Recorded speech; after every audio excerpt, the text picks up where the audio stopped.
बातमी बघणार आहोत। असह्य उकाडा सध्या होतोय, त्यामुळे मुंबईकर त्रस्त झालेले आहेत, पण त्यांना काहीसा दिलासा मिळणार आहे। मुंबईच्या वातावरणामध्ये पुन्हा एकदा बदल बघायला मिळतोय। मुंबईत आज सगळ्या ठिकाणी ढगाळ वातावरण आहे, तर राज्यातील बहुतांश भागात अवकाळी पावसाचा इशारा हवामान विभागाने दिला आहे। आजपासून ते शुक्रवारपर्यंत अवकाळी पावसाचा अंदाज जो आहे तो हवामान खात्याकडून वर्तवण्यात आलेला आहे आणि त्याच अनुषंगाने मुंबईकरांना काहीसा दिलासा देखील मिळू शकतो। आज मंगळवार आहे आणि आजपासूनच ते शुक्रवारपर्यंत विदर्भ, मराठवाडा, मध्य महाराष्ट्र आणि उत्तर महाराष्ट्रामध्ये बहुतांश ठिकाणी अवकाळीची शक्यता जी आहे ती वर्तवण्यात आलेली आहे। तसंच गारपिटीची शक्यता देखील वर्तवण्यात आलेली आहे।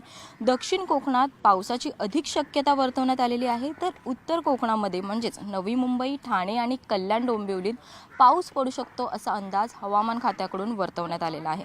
मुंबई शहर आणि उपनगरात हलक्या पावसाची शक्यता जी आहे ती वर्तवण्यात आली आहे। तर हवामानात होत असलेल्या बदलामुळे मुंबईकरांना कमाल तापमानाने किंचित का होईना परंतु काहीसा दिलासा नक्कीच मिळणार आहे। मुंबईचे कमाल तापमान उष्णतेच्या लाटेमुळे 38 अंश नोंदवण्यात येत होते, मात्र आता उष्णतेची लाट कमी झालेली आहे आणि याच तापमानामध्ये काहीसा बदल झालेला आहे। हे तापमान 35 अंशापर्यंत आलेला आहे।